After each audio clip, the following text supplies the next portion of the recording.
Hello, welcome to the Craig Dallas Rice Show. I'm Craig Dallas Rice. And first of all, I'm going to start out the show today by saying that a guest I had on a couple of weeks ago, Dan Flynn, my friend, and known to many as Dancin' Dan, he has since passed away. He passed away July 28th. He was in the hospital. And I just want to say that we are really going to miss Dan a lot. And the word is that there's going to be a memorial get-together sometime this fall. And rest in peace, Dan. Moving forward, I would like to say that I have a guest today on. He's also a friend of mine. His name is Chris Rietmann. He's the co-owner of Route 101 Local Goods, where they have all kinds of local goods made by people in New England. If you have someone has like a birthday or anniversary or something, go and look for something there because they're really unique gifts. Welcome, Chris. Thanks for having me on, Craig. Hey. Oh, I forgot to tell people, you're going to talk to us about Bitcoin today. We are going to talk about Bitcoin, and Yeah. we're going to talk about money. Well, that's a good combination. Can you tell us, first of all, do you want to just tell us what Bitcoin is? Sure. Okay. Bitcoin is the result of years and years of effort with people trying to come up with a way to do digital cash. Mm-hmm. And it's always been a problem. It sounds easy. Let's just assign a number to a piece of cash or a piece of value and go from there. But it turned out to be really more complex. Mm-hmm. And Bitcoin was the first attempt at this that solved what we call the double spend problem. Mm-hmm. So let's illustrate that. All right. Okay. Craig, you brought in an apple. Hey, yeah. You did. What are You gonna brought do in with an my apple today. So right now I have one apple. And if I were to look at this like a bank, I would say my account balance is one apple. Right. You, on the other hand, you were foolish enough to leave it out there where I could grab it. Your account balance is now 0 apples. Now, in regular life, it's very easy that I could just give you this apple. Right. Now, your account balance is 1 apple. 1 apple. And my account balance is now 0 apples. That makes sense. Simple, straightforward enough. Yes. Okay, but what if we're talking about digital apples? What if we try to make an electronic money, for example? Mm-hmm. Mm-hmm. So I'm going to give you one digital apple because I have a digital apple. Mm-hmm. Why not? Right. Here's one digital apple, Craig. Oh, God. Now you have one. Yes. And that would have, I guess, the same value as your apple, right? Mm-hmm. Unless I had another copy of it sitting here, right? Well, hey, would that make mine worth half as much, or would it mean that maybe... It would mean that it would be worth less because there's no reason that I couldn't go make 10 more copies of this apple. Right, right. Send one to my Uncle Bob or do whatever I wanted to, or I could try to sell them for the value of 1 apple, but it doesn't really work that way. Mm-hmm. So when we talk about money, and particularly when we talk about this double spend problem, we kind of want to think about the 6 characteristics of money, things that good money has. Okay. First of all, money should be durable. You should be able to put a dollar bill into your pocket and it shouldn't fall apart. Right. Right, that would not be good. No. So it should be durable enough to handle day-to-day exchange. Mm-hmm. That would be a good thing. Right. The second thing is it should be portable. So throughout history, people have used various things as money. They've used seashells. They've used wampum beads. Yeah. The Native Americans and the early Americans used wampum. Right. Giant stone wheels have been used as money at some Right. point, or cows have been used as money. Mm-hmm. Cows and big wheels aren't necessarily portable. The other thing money should be is divisible. In other words, that if I have to buy something very small, I should be able to just give you part of something. Right. And not the entire thing, like an entire cow, if we were using cows as money. Right.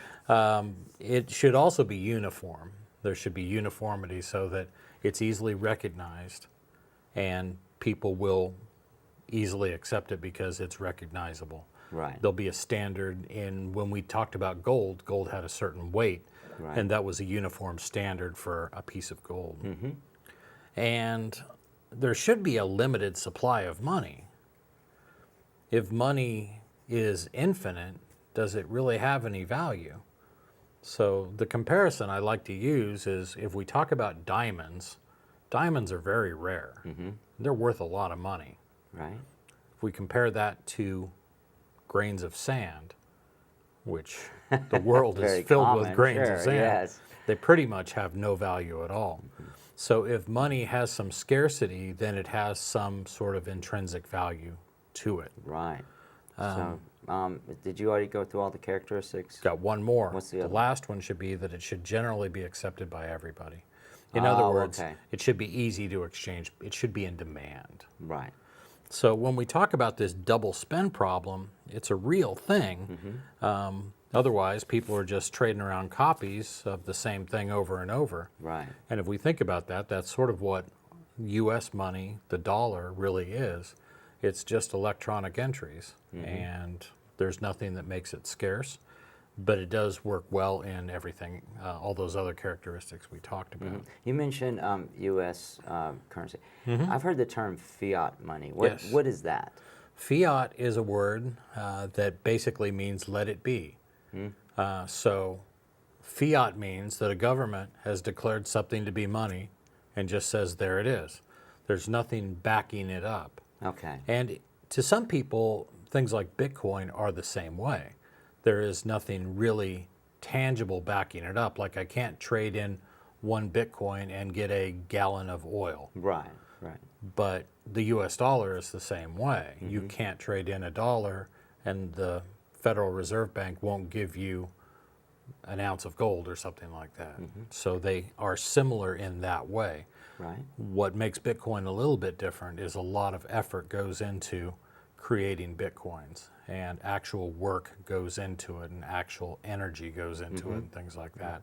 So we can say that it does have something that went into the manufacture of it. Right. Now you mentioned the characteristics of which money has to meet to be considered money. Yep. Does Bitcoin meet all of those characteristics? I like to think so. And we can talk a little bit about what Bitcoin is. Bitcoin is a digital currency, Right. what we call a cryptocurrency, that can be used person to person. So a lot of people may remember Napster. Napster was remember where that, you could yeah. share files from person to person. Well, Napster was one of the first things that used this P2P or person to person idea. And Bitcoin's the same way. If I want to send you Bitcoin, all I need is your wallet address. A wallet's a piece of electronic software that you would load on your phone or on your computer. I can send you Bitcoin. You can send it back to me. The neat thing about Bitcoin is it doesn't require a third party. So we use things like PayPal, for example. Right. Send money from one person to a person Right. to another person. Yeah. Seems like P2P to me, except PayPal maintains all the balances of all the people that are involved in PayPal.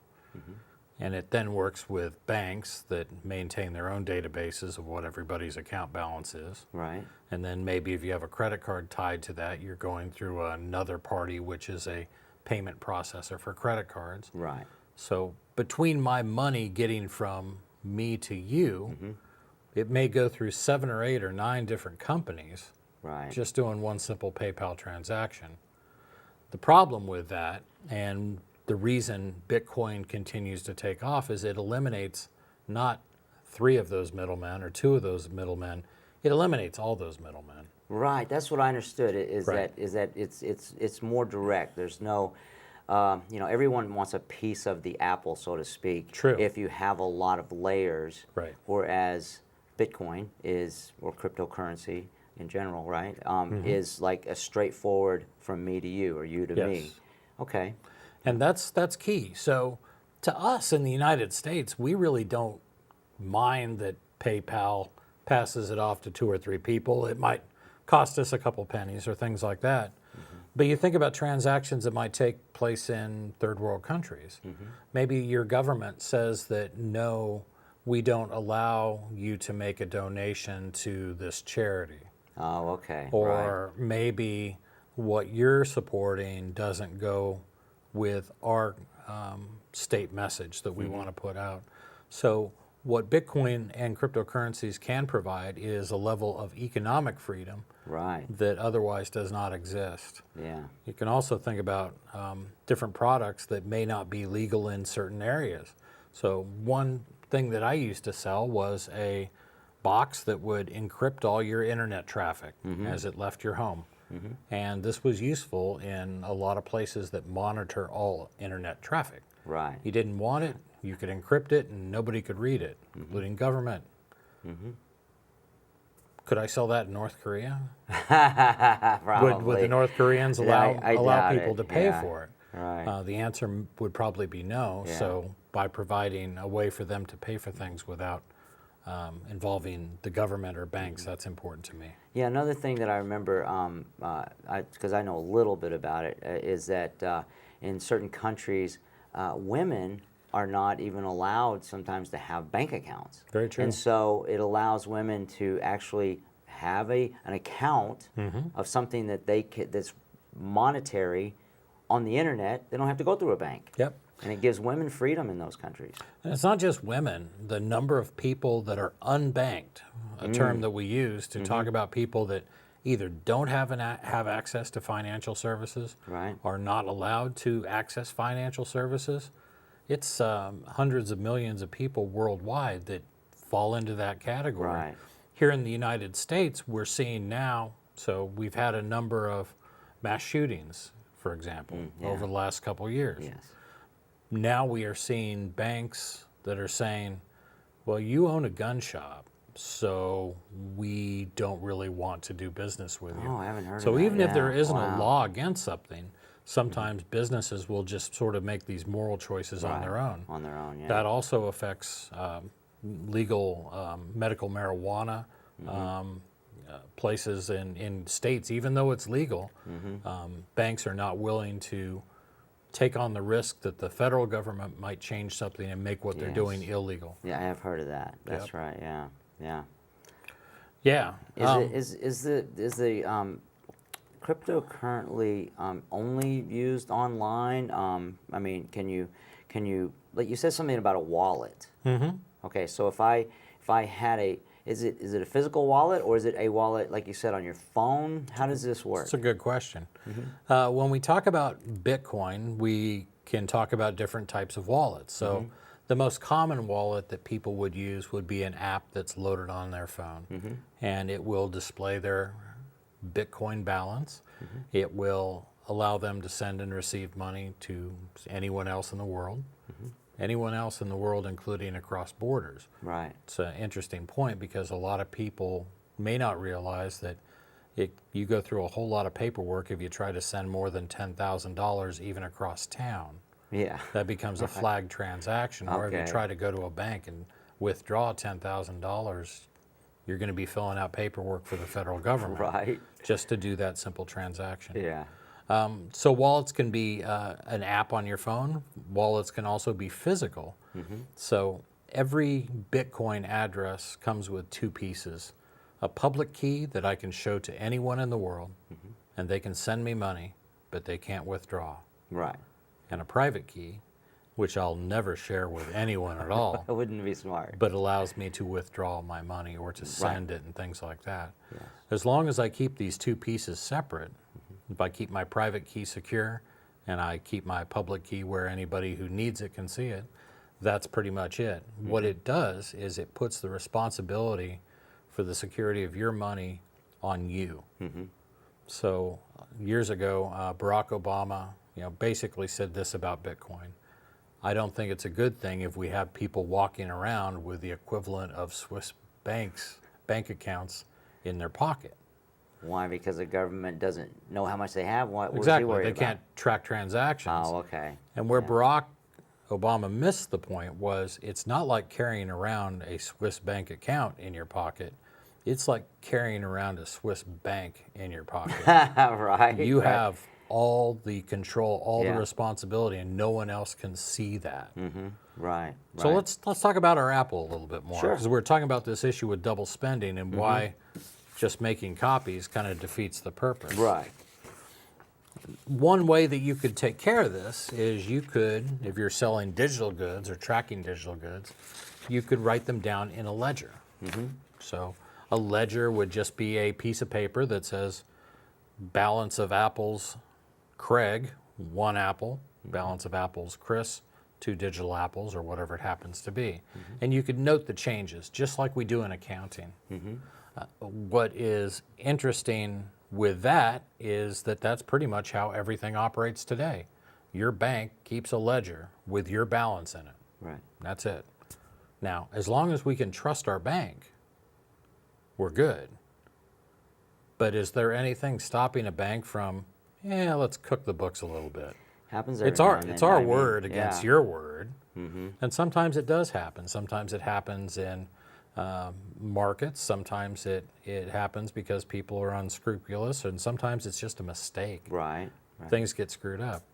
The idea behind Bitcoin is, well, the idea of a ledger is pretty good if we want to keep track of all these digital apples, but it doesn't fix that issue of trust. Right. So let's give a copy of the ledger to absolutely everyone who takes part in the Bitcoin network. And that's where it gets unique. Everyone has the opportunity, if you have Bitcoin, to download all the transactions, to download that complete ledger of everything that ever occurred in Bitcoin, Right. and double check that against other people involved in the network. What that provides is a way that we can verify that the amount that we say we have is good. Lots of other people out there can verify it, and if they tried to monkey with it, cook the books a little bit, Yeah. add a little bit more to mine, take some away from yours, then it would be obvious and it would be noticed by the entire Bitcoin network. Because there's a system of checks and like more than double checks. I mean, it's probably thousands of times checked. Yes. I don't want to go into all of Right. the mining thing unless you're going to talk about that this time. But No, we don't need to go into that, Okay. but know that Bitcoin is built on what's called a blockchain. right. And blocks are basically building blocks, and they're Okay. formed in a chain. And if you do block number 1 and you say everything in here is accurate and good and everybody agrees upon And it, everyone agrees, right? great. Then let's use a number related to block number 2, and let's attach block number 2 with it, and let's see if everybody agrees upon that number. Right. And there's a lot of cryptography and crazy math that goes behind this to make this all work. And then block 3 and block 4 and so on. Yes.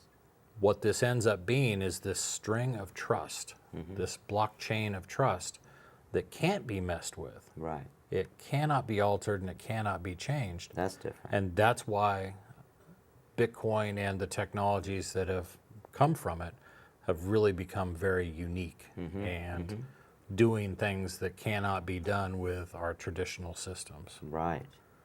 So we know that ledgers can be manipulated, but if we give everybody a copy of the ledger, then that kind of prevents that. And that is really the gist of what Bitcoin has solved.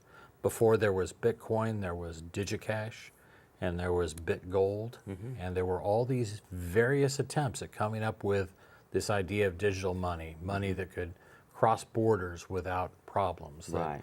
could protect your privacy from anyone looking at it. Right.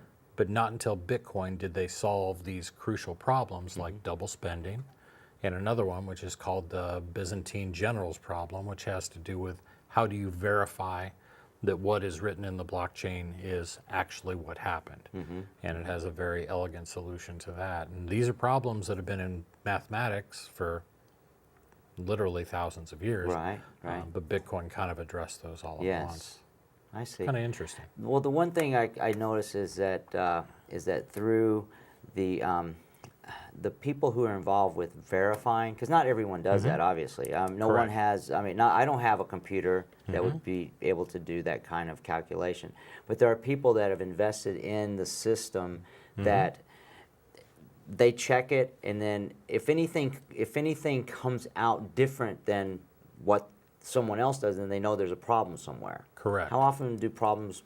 I mean, do you know of any problems with it, or has it been relatively, unencumbered by problems? There have been lots of problems. Okay.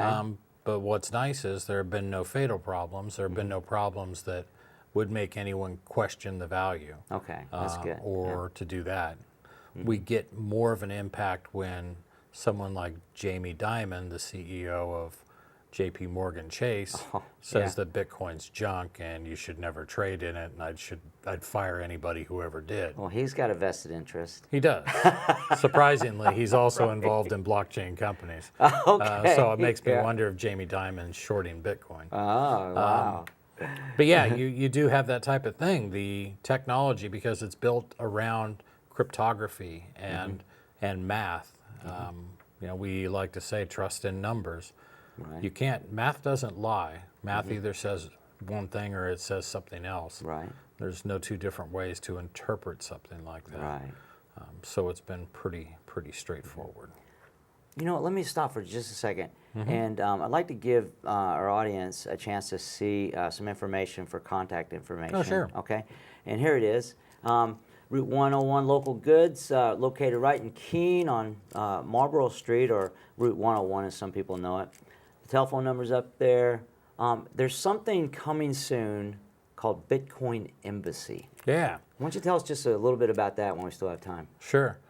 I'm really excited about it, but Bitcoin embassies are places to meet, to educate, to provide classes on Bitcoin and cryptocurrencies. Right.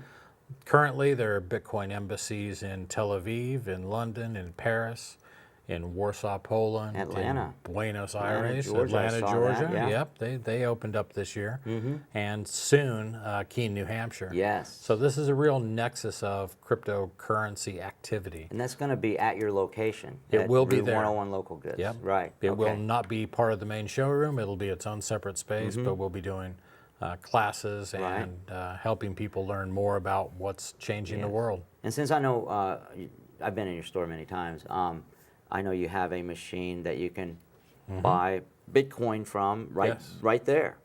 And of course, you and Colleen are there to, help people if they have any questions about Bitcoin or cryptocurrency in general. Absolutely. If anybody has questions about anything we've talked about here, or cryptocurrency in general, or how to get started, we're happy to help. We're there 6 days a week. Well, I've been in there many times when people are talking to you about cryptocurrency, Bitcoin, and Every day. You're a very knowledgeable person. You're the guy I'd go to. Well, I appreciate that. Well, sure. Since we are going to be running out of time soon, is there any, you got a minute or two here to tell the audience any last words on Bitcoin, cryptocurrency? Yeah, I think people should not discount it. This is a technology that's been around for going on 10 years now. A lot of people still think it's a scam. A lot of people still think, well, there's nothing backing it, but there's nothing that backs the U.S. dollar either. Bitcoin is real, and particularly for businesses, if you're not involved or understanding Bitcoin and how it may work with your business and how it may benefit you to accept it, you're really going to be missing out. Hey, I got to tell the audience, I actually, I don't have any Bitcoin right now because I had to sell all my Bitcoin to get my truck inspected and registered last year. But at one time, I had as little as like $200 worth of Bitcoin, and it went up to $700 at one point. I should have sold it then, but by the time I cashed it in, it was like $350. Yeah. So I mean, it helped me a lot. And if you have a little bit of money, you might want to consider, coming down and talking to Chris, and see, if it's something you would want to do. I would never recommend that anyone, put everything they have in anything, Right. But you can diversify, and hey, this would be a good chance to have Chris help you out if you have any questions. I'm happy to help. All right. Well, listen, we're going to watch a video now, and I'll have Chris back some other time to talk to us more about this. But I have a video. It's me and Steph at the Peace Vigil in Keene. It's every Saturday, so come on down and join us next Saturday if you can, or any Saturday, 11 to 12 p.m.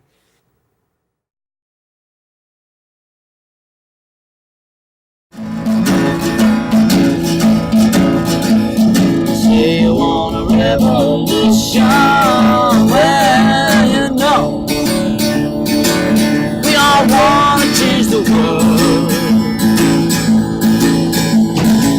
looking at is evolution.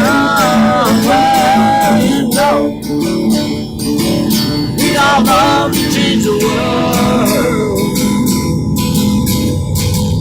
But when you talk about destruction, don't you know that you can knock it out, in and out, and you know it's gonna be alright, and you know it's gonna be alright, and you know it's gonna be alright.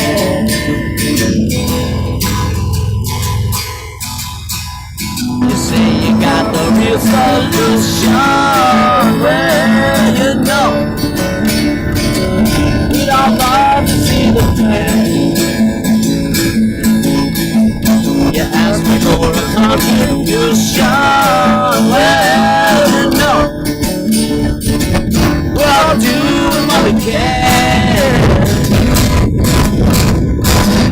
And if you want money from people with minds that hate, all I can tell you is, brother, you have to wait, and you'll wait, and you know it's gonna be alright, and you know it's gonna be alright, and you know it's gonna be alright.